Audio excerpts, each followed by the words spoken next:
Olá, meus irmãos, eu sou o Samuel, pastor da Lagoinha Consolidação, e estamos muito felizes de ajudá-lo nesse processo até o batismo ou até a transferência para você que deseja se tornar um membro de nossa igreja.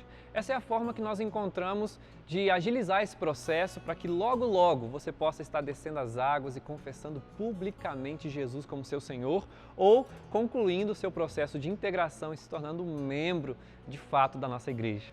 Você vai ficar com a lição agora recalculando a rota, ministrada pela Dolores e pelo Lúcio. Deus abençoe.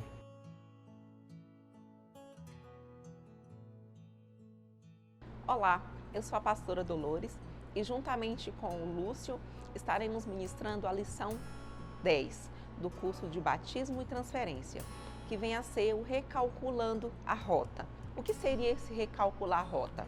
Para começar, vou pedir ao Lúcio que comece com o primeiro versículo para que possamos ter essa compreensão de recalcular a rota.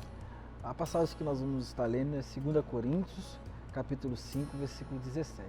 É um versículo que, de certa forma, pessoal, marcou muito a minha conversão, meu início ali da caminhada, que vai dizer, portanto, se alguém está em Cristo, nova criatura é. As coisas velhas ficaram para trás e eis que tudo se fez novo. Então, são algumas palavras, né, Lúcio, que usamos muitas vezes ao chegar para a vida cristã. Nós usamos alguns termos que nós chamamos de crentez, né, o versículo do crente, que é nova criatura, novo nascimento, o que vem a ser recomeço, o que mais nós podemos usar? É o novo início, né, o nascer de novo, coisas novas. Coisas novas, são tantos ditos, mas que vem a ser exatamente esse seu encontro pessoal, esse dia em que nós dizemos sim, eu aceitei mudar a rota da minha vida. Eu estava andando nessa trajetória, mas hoje eu recebi a Jesus.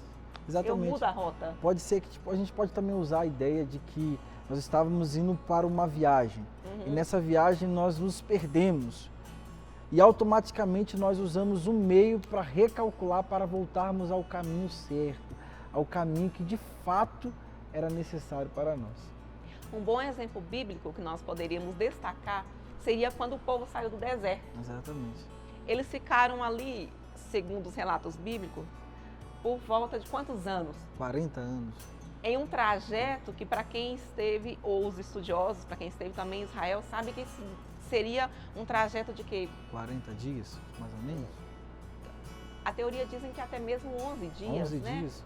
A depender de todo o trajeto, da temperatura daquela época, mas eles levaram 40 anos. Dando voltas e voltas. Dando voltas, ou seja, eles se perderam na sua rota. Eles se perderam na sua rota. E como acertar essa rota? Até mesmo a gente pode destacar aqui, né, a respeito da vida de Moisés, que foi aquele que Deus levantou como o libertador do povo, né? A gente precisa ter a compreensão que Deus, ele chama Moisés para ser esse instrumento de libertação na vida do povo de Israel. Moisés tira o povo de Israel e leva em direção a essa terra prometida. Nesse meio do caminho tem um deserto, né? Sim. E eles ficaram esses anos. Então, aí chega o momento de entrar na terra prometida. E o que fazer agora? Aquela experiência do deserto, não vai ter mais a nuvem de Deus que os protegia. Não vai ter mais o maná. E outra, não teria mais Moisés. Ou seja, era literalmente perdido de tudo aquilo que eles tinham como familiar. O que já eram de costume, né? Que nós nos acostumamos com as coisas. Exatamente. E automaticamente traz uma ideia de que, assim, que muitas vezes nós precisamos, até voltando assim, em algumas lições, deixar algumas coisas para trás. Sim. Né? Eu acredito que durante esse tempo em que o povo de Israel viveu no deserto, eles precisavam abandonar práticas que não tinham compatibilidade nenhuma com aquilo que eles alcançariam na terra prometida. Que não deveria ser levada. Que não deveria ser levado para essa nova vida. Né? E é assim na nossa vida cristã. Exatamente. Quando nós chegamos para Cristo, alguns têm esse privilégio de já nascer no lar evangélico, em que já é conduzido pelos pais desde pequenos. Outros não, como foi o meu caso. Então, a gente vem com uma bagagem, literalmente já vem com aquela mochila cheia. e o que esvaziar e aquilo que nós podemos ainda deixar. Então, também traz essa ideia de que o deserto faz parte da caminhada, né? Sim. Aonde nós ali estamos sendo treinados, lapidados pelo Senhor para nos tornarmos pessoas melhores, cristãos mais maduros. Só que, voltando ao ponto, ali eles não tinham mais a coluna de fogo que os guiava, não tinham mais o maná, Moisés não estava mais ali. Mas aí Deus levanta um sucessor. Josué. E o que é que nós temos ali em Josué 1, versículo 7 a 8, que é essa instrução. Tão somente esforça-te e tem muito bom ânimo, para teres o cuidado de fazer conforme toda a lei do meu servo Moisés te ordenou. Dela não te desvies, nem para a direita e nem para a esquerda, para que prudentemente te conduzas por onde quer que andares. Aí entra numa passagem também que eu acredito que faz toda a diferença nessa direção que Deus deu para Josué, que é a seguinte, que muitas vezes nós não nos atentamos, que é: não se aparte da sua boca o livro dessa lei. Aí nós vamos para essa passagem. Qual que era o livro da lei que eles tinham naquela época? Era o Pentateuco, que são os 5 primeiros livros da Bíblia, né? Que vinha a ser Gênesis, Êxodo, Levítico, Números e Deuteronômio. Eles tinham aqueles. E olha o nosso privilégio, nós temos a Bíblia completa. Nós vivemos em uma outra época. Nós já recebemos a Jesus, Ele já veio em carne, nos deixou todas as instruções. Nós temos a Bíblia, ela é o nosso manual. Exatamente. Até para continuar aqui a passagem, Douglas, que vai falar só: não se aparte da tua boca o livro dessa lei, antes medite nele dia e noite, para que tenhas cuidado de fazer conforme tudo quanto nele está escrito. Então farás prosperar o seu caminho e serás bem-sucedido. Ou seja, já está nos dando a dica do final. Exatamente. Eu costumo dizer, né, que nesse momento o Senhor chama Josué. Nós podemos falar também sobre palavras que se destacam nessa passagem, que é o seguinte: tão somente se esforça-te tem bom ânimo. Ou seja forte e seja corajoso. Então, quando Deus ele chama Josué para dar essas orientações, ele já mostra para Josué, ou já orienta Josué, sobre as coisas que Josué e todo o povo de Israel enfrentaria. Sim. Mas aí ele dá o segredo do sucesso de Josué, que era o cumprimento da palavra e a obediência na lei do Senhor. E trazendo para os nossos dias, eles tinham o Pentateuco, nós temos a Bíblia de uma forma completa. Isso não quer dizer que nessa nova caminhada nós não teremos desafios. Exatamente. Você, depois que você recebeu a Jesus, seus desafios acabaram? Não. Você não passou mais lutas? Muito. Não vieram tribulações? Agora, qual que é o nosso diferencial? Nós temos aquilo que direciona a nossa vida diante dessas provações. Até mesmo a própria Escritura fala a respeito disso. Lá em Tiago, capítulo 1, versículo 12, vou citar aqui, pode ser? Pode, claro. Que tende por motivo de grande alegria o passardes por várias provações, sabendo que a provação da vossa fé, uma vez confirmada, produz perseverança. E essa perseverança deve ter ação completa, para que sejais perfeitos e íntegros e em nada deficientes. Então, Tiago, ele deixa bem claro que nessa vida seremos provados, passaremos e enfrentaremos momentos difíceis. Uma coisa que nós precisamos deixar bem claro, que o fato de ser cristão não me faz superior a uma outra pessoa. Nós também seremos provados. Sim. Não é porque eu aceitei Jesus que eu vou entrar numa redoma de vidro, numa estufa espiritual e não enfrentarei mais problemas. Pelo contrário, eu também serei provado. O nosso diferencial está exatamente em que nós sabemos para onde correr. Nós temos um recurso. Sabemos em quem nós podemos nos apoiar, Exatamente. né? E quando nós corremos para Jesus, quando nós corremos para a Bíblia, quando nós corremos para as instruções que Ele nos deixou, aí nós temos o diferencial. Aí nós temos essa habilidade de levar um outro uma palavra de bênção, uma palavra de fé, uma palavra de ânimo, uma palavra de confiança e até mesmo para nós mesmos. Porque eu acredito que as provações são pedagógicas. Elas ensinam, elas me ensinam a ser uma pessoa diferente. Até porque ninguém fica o resto da vida estacionado numa arena apenas de uma aprovação. Sim. Pelo contrário, enquanto você está ali sendo provado, né, você está aprendendo, você está crescendo. E nós sabemos que aprendemos muito mais nos tempos de provações do que nos tempos de celebrações. É quando nós somos provados que crescemos na fé, porque estamos vulneráveis ali e aprendemos a depender completamente do Senhor. Sim. Um perigo que podemos observar, nós como o povo da palavra, ou como diria nos antigos, né? Os protestantes, o povo da Bíblia, é que a Bíblia, ela não é um amuleto. Exatamente. Ela não é como nós vemos nas regiões orientais, sorte, né? Não é uma pulseira, ela não vem a ser um cordãozinho amarrado, ela não vem a ser um mantra em que vai apenas uma repetição. Não é uma repetição. Ela é o nosso manual de consultar. E qual o tempo dessa consulta? Todos os dias, a todo momento em que você tenha essa oportunidade. Então, não somente o fato de você ter uma Bíblia. Então, a minha casa foi santificada porque tem uma Bíblia lá dentro. Elas têm que estar dentro do nosso coração. Até mesmo a gente percebe que isso é uma forma de religiosidade, né? Sim. Porque às vezes as pessoas abrem a Bíblia lá no Salmos 91 e colocam ali. Ou no 23. Assim, na cômoda ou na estante da sua casa, achando que o Salmo 91 ali aberto vai proteger e livrar a casa de todo mal. Não tem nada a ver com isso, né? Se ele não estiver dentro do nosso coração, e muito mais do que está no nosso coração, nós vivermos a palavra, aquilo que ela diz, porque ela nos protege. Exatamente. Essa é a nossa proteção. E até destacar um versículo que está aqui que...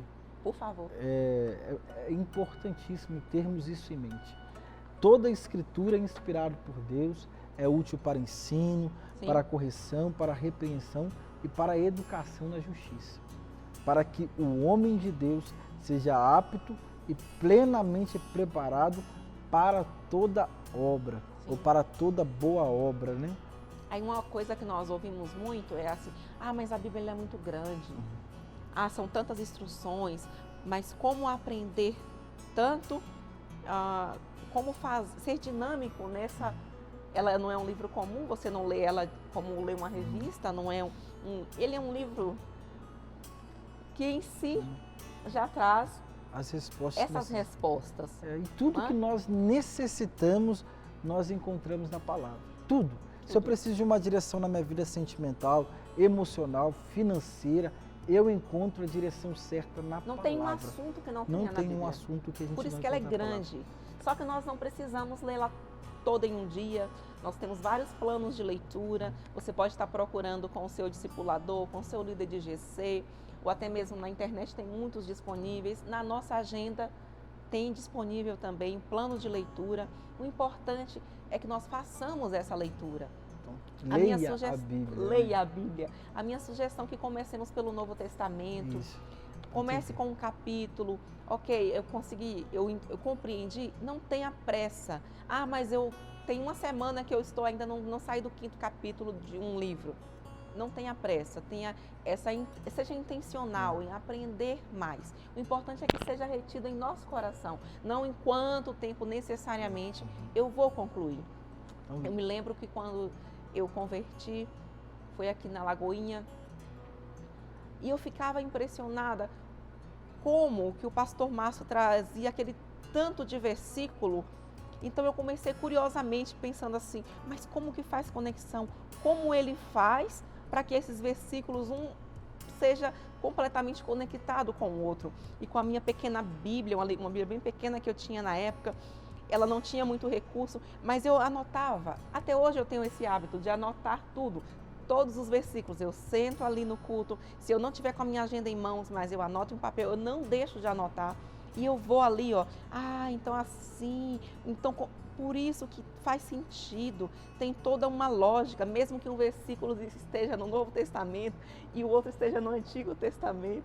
Como que isso faz sentido? E foi assim que eu comecei o meu plano de leitura, nessa curiosidade em saber como que o pregador, o meu pastor, como que ele conseguia encontrar E ali, progressivamente, eu fui aumentando. Então, eu comecei a ler um livro, eu concluí todo um capítulo, e assim tem sido. Mesmo hoje que já se passaram-se 19 anos, ainda assim, quanto que eu tenho que aprender, quanto que eu ainda pratico isso. Até porque é a própria palavra de Deus, né? E às vezes a gente lê. Quando a gente vai ler de novo, eu falo assim, mas eu não lembrava disso aqui. Eu já li isso, mas na primeira vez que eu li, eu não vi isso aqui. Sim. Então, porque a palavra do Senhor, ela é viva, ela traz transformação no nosso ser, ela ministra em nossas vidas aquilo que realmente precisamos para aquele tempo, né? Nós nunca conseguimos extrair tudo. Você pode estar fazendo agora lição para transferência, dizer assim, olha, mas eu já tenho tantos anos que eu vim de um lar cristão, eu já tenho tanto, mas não tem nenhum de nós que vai dizer assim, absolutamente, é um absoluto, eu já sei tudo, todos os versículos já me são claros, eu já tenho isso aqui muito bem definido, porque é exatamente esse o diferencial da Bíblia, essa revelação a cada momento que o Senhor traz para nós, mesmo que a gente, talvez você seja como eu, que pega um livro e lê, tem 2 anos que eu estou no livro de Isaías, eu não saio dele.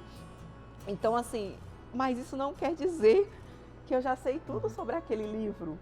Você vai aprendendo todos os dias. Vamos aprendendo, é esse acréscimo do Senhor em nossas vidas. Exatamente, né? A respeito do quanto nós lemos, e automaticamente a gente precisa entender uma coisa. Nós somos obedientes àquilo que o Senhor fala para nós. Mas como nós vamos obedecer se nós não conhecemos? Por isso que é importante lermos a palavra do Senhor, para conhecermos a respeito dos princípios do Senhor. E é importante também a questão dos GCs, dos pequenos grupos, de estudar com outros irmãos, de pegar bons estudos. Talvez você tenha um pouco de dificuldade com relação ao estudar sozinho, não tem problema nenhum em se pedir ajuda, em buscar em outras fontes, né, em estudos, em ter um dicionário bíblico, uma palavra que seja diferente, que você não compreendeu, de pesquisar o que ela significa. Isso é tão rico, isso enriquece muito na nossa caminhada cristã. E assim, a gente precisa até mesmo enfatizar a respeito de você estudar a Bíblia. Por quê? Porque a palavra do Senhor, nós sabemos que não foi escrita no nosso idioma. Sim. E foi em uma época totalmente diferente da gente. Então nós precisamos estudar de fato o que as Escrituras realmente quer passar para a gente. Por quê? Porque a palavra do Senhor vai dizer que o povo perece por falta de conhecimento. E muitos são levados por qualquer vento de doutrina por conta da falta do conhecimento da palavra. Então é de extrema importância você estudar a palavra para que você não seja levado por qualquer vento de doutrina, ou seja, por qualquer ensino que te passe. Você precisa analisar tudo aquilo que as pessoas falam a respeito das Escrituras. Se existe alguma coisa que está fora, automaticamente o que você vai fazer? Humildemente vai descartar, porque as Escrituras, elas são fiéis. E nós não podemos falar nada que não está dentro daquilo que Deus falou através dos seus. Então, meu irmão, estude a palavra, entenda a palavra, para que ninguém te engane, para que ninguém fale para você algo que as Escrituras não falou. Dentro disso que você falou, eu me lembro de um exemplo que eu ouvi há alguns anos e eu tenho guardado isso bem no meu coração. Foi perguntado a uma pessoa que trabalha na Casa da Moeda. Aquela pessoa, ela fica ali encarregada, inclusive, de reconhecer notas falsas. Foi perguntado para ela, mas como que você sabe que uma nota é falsa? Como você pegar, porque tem várias características que vai diferenciar uma nota falsa de uma verdadeira. E a resposta foi bem interessante. Ele não estuda, porque ele não estudaria a nota falsa. Ele falou o seguinte, eu conheço bem a verdadeira. Exatamente. Então, no bater de olhos, ele sabia qual que era a falsa. Então, quando nós conhecemos bem a verdade da palavra de Deus, quando vier o falso, automaticamente nós identificaremos. Olha, isso aqui condiz com a palavra de Deus, então automaticamente você deleta. É falso. Exatamente. Não tem que estar incluído na minha vida. A gente precisa ter um filtro, né?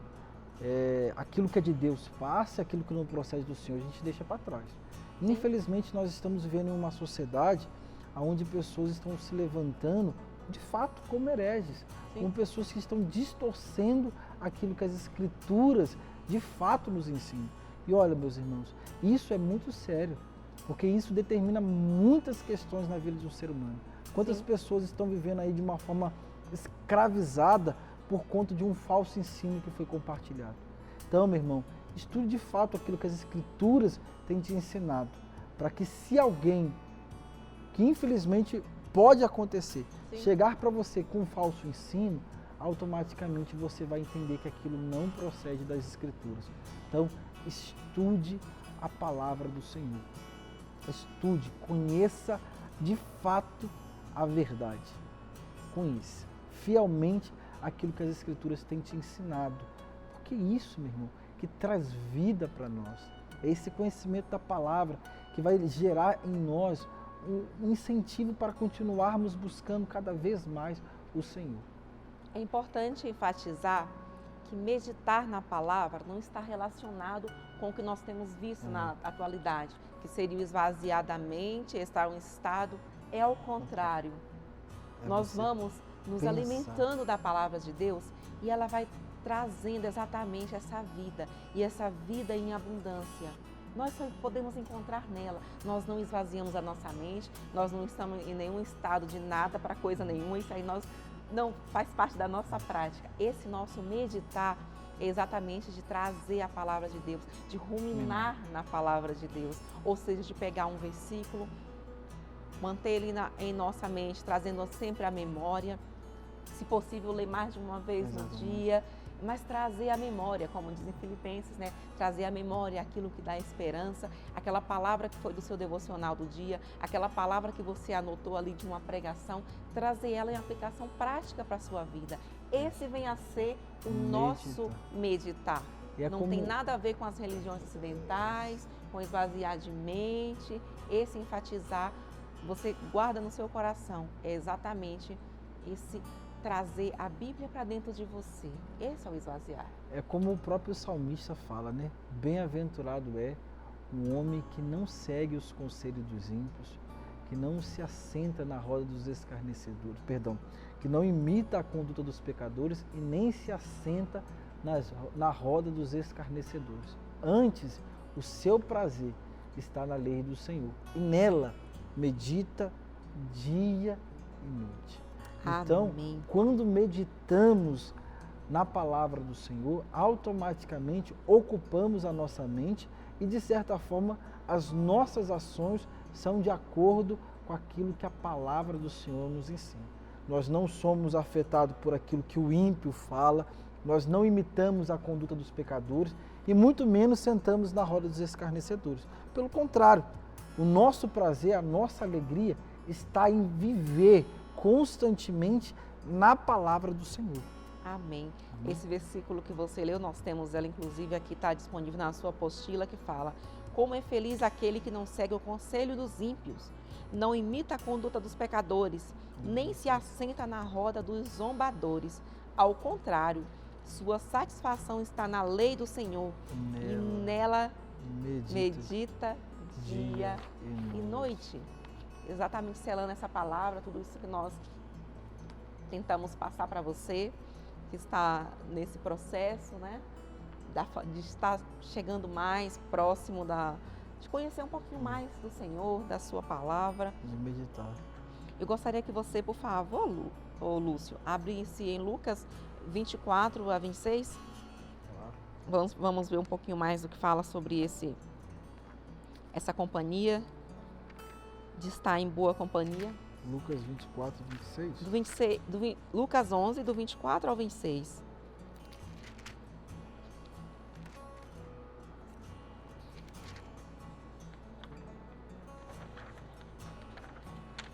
Posso ler? Pode, por favor. Quando o espírito imundo sai do homem, anda por lugares áridos, procurando repouso, e não achando, diz: voltarei para minha casa, de onde saí. E tendo voltado, a encontra varrida e ornamentada. Então vai e leva consigo outros sete espíritos piores do que ele, e entrando, habitam ali. E o último estado daquele homem se torna pior do que o primeiro. Exatamente, selando essa palavra, né? De estar essa importância de blindar a nossa mente, de estarmos cobertos, exatamente. Essa é a cobertura, não uma cobertura de uma página aberta em cima de uma cômoda, mas dela estar presente no nosso coração, alinhado com a nossa mente. Tem até uma frase, né, que é famosa no meio, né, que mente vazia é a oficina do diabo. Porque muitas vezes nós deixamos a nossa mente vazia e o diabo começa a setar a nossa mente e a nossa mente vira uma confusão. Mas quando nós alimentamos ou preenchemos a nossa mente com a palavra do Senhor, automaticamente o que pensamos é sobre a palavra do Senhor. Sim, aquela mesma palavra de Filipenses, trazendo à memória o que nos traz esperança. Uma outra passagem que eu gostaria de te pedir para ler é em Mateus 4:4.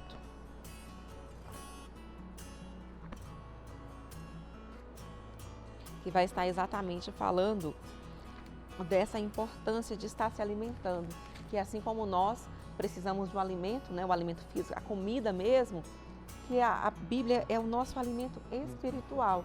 Se nosso físico está exercitado, se nosso físico está alimentado com uma alimentação balanceada, mas se o nosso espiritual não está nesse mesmo nível, nós teremos algum distúrbio. Então, eu gostaria de te pedir que você lesse esse versículo de Mateus 4:4. Jesus, porém, respondeu: está escrito, não só de pão viverá o homem, mas de toda palavra que procede da boca de Deus. Amém. Amém. Então, nós poderíamos concluir essa palavra dizendo, olha, tudo que precisamos, tudo que necessitamos, mesmo no momento mais difíceis, mais fáceis, alegres, está exatamente na palavra de Deus. Moisés tinha o Pentateuco e ele foi instruído a repassar. Exatamente. Josué teve essa instrução e quem nos deixou a instrução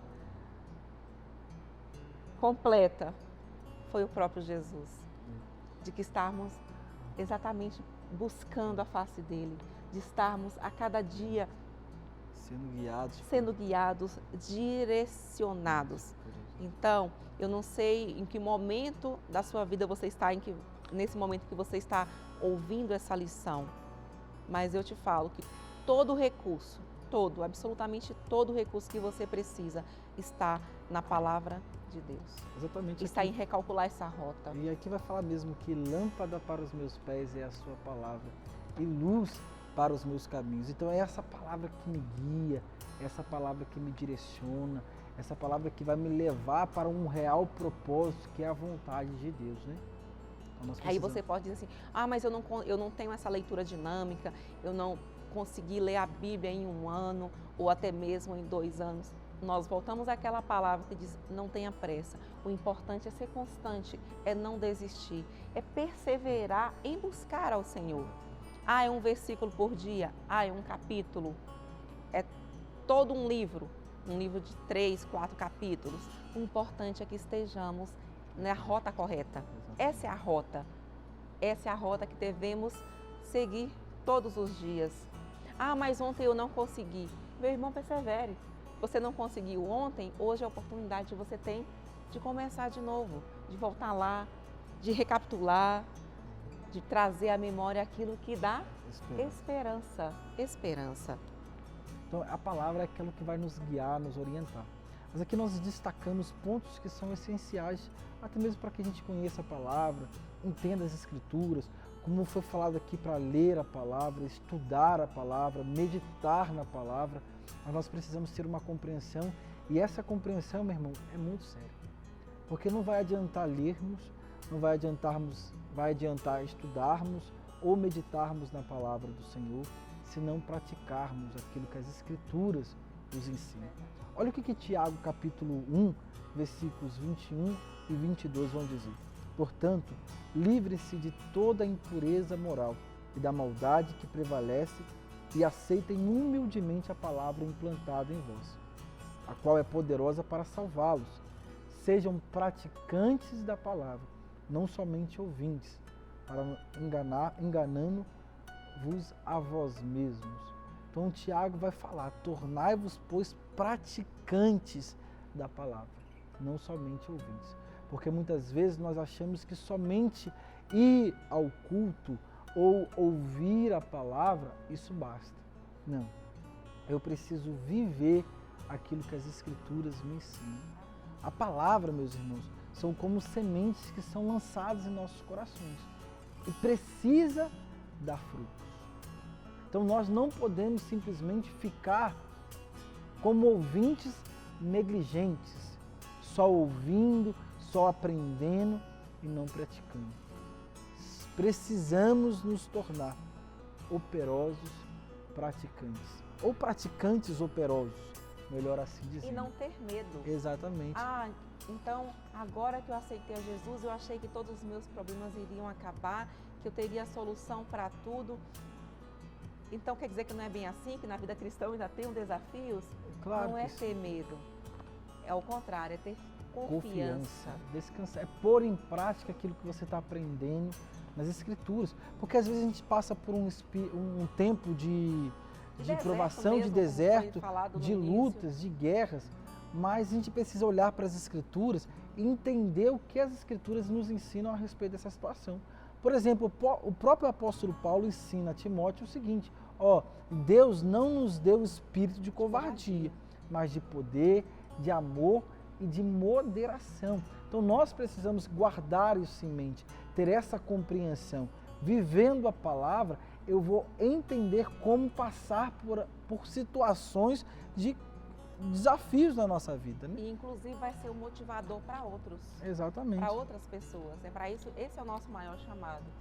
Recebemos a Jesus, ou seja, passamos adiante. Exatamente. Né? Levamos disso que recebemos. Recebemos para outras pessoas. Esse viver em fé,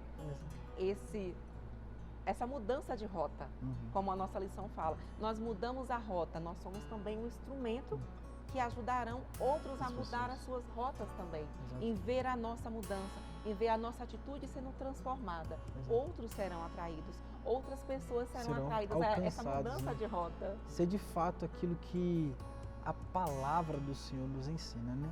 Eu costumo falar que as pessoas, elas notam a gente, elas conhecem a gente, então a nossa vida também prega. Claro que nós precisamos anunciar a palavra, mas também nós precisamos viver o que as Escrituras ensinam. Nós estamos em um tempo de provação, nós estamos em um tempo de desafio. Sim. E é como nós nos comportamos diante dessa situação que vai, de certa forma, afetar o outro. Sim. Porque a pessoa vai ver em quem nós estamos firmados e automaticamente será ali ministrado através das nossas atitudes, das nossas ações. Por isso a importância de praticarmos as Escrituras. Então, sejam praticantes da palavra do Senhor. Amém. Não somente ouvinte, porque a palavra vai falar que quando a gente ouve e não pratica, vivemos em um engano, em uma constante confusão. Queria te pedir, para nós estamos concluindo a lição 10, eu gostaria de pedir a você para ler o Romanos Capítulo 12, 2, para nós estarmos concluindo. E mais uma vez quero enfatizar, se você tem alguma dúvida, se você gostaria de conversar mais sobre esse assunto, anote para perguntar para o seu discipulador posteriormente. Estamos à disposição para estamos juntos. A caminhada é nossa, essa mudança de rota é nossa, esse chamado é nosso. Vamos lá. Por favor. E não vos conformeis com esses séculos, mas transformai-vos pela renovação da vossa mente, para que experimenteis qual seja boa, agradável e perfeita vontade de Deus. Amém. Então, meu irmão, vamos viver essa mudança de rota confiantes, que muito, muito mais o Senhor tem para nos acrescentar. Um abraço, Deus abençoe a sua vida. Amém. Deus abençoe. Glória a Deus! Você concluiu mais um vídeo de mais uma lição. Estamos muito felizes em você estar participando desse processo com a gente. Agora o próximo passo é você fazer o contato com o seu discipulador e agendar uma ligação por vídeo ou um contato telefônico para vocês discutirem sobre a lição que você já leu, que você acabou de assistir, tirar dúvidas, para depois ele te mandar ainda alguns exercícios e essa lição ser dada como concluída. E aí, lembrando, né, que você pode fazer apenas uma lição por semana. Então respeite os prazos e eu tenho certeza que vai ser um tempo de Deus, bênção na sua vida, de crescimento. Nós estamos muito felizes, cremos que Deus também e você também. Deus te abençoe.